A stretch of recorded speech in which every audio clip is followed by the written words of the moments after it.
kusoo dhawaada casharkeena kooyo tobnaad casharkeena kooyo tobnaad wuxuu ku saabsan yahay yabaalabeytinad tawlaatasam yabaalabeytinad tawlaatasam waa magacyaalada lahaanshiyaha magacyaal lahaanshiyo ayuu ka hadlayaa magacyaaladan waxay sheegaan lahaanshiyo shay ama qof yabaalabeytinad tawlaatasam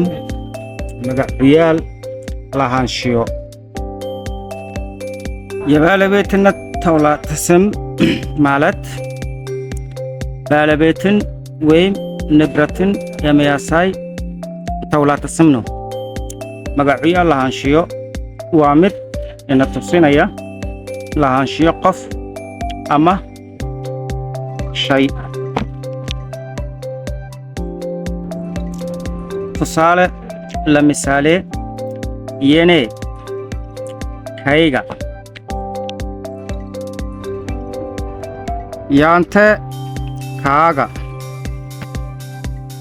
yaanchi kaaga oo dhidig ah yesuu kiisa yeswa keeda yenya keenna ama kaanaga yennaante kiina yennasuu kooda leelaa yabaalabeytinad tawlaatasam mitaaku koona saafulin haddii aad garanaysaan magacyaalo kale oo lahaanshiyo fadlan noo soo qora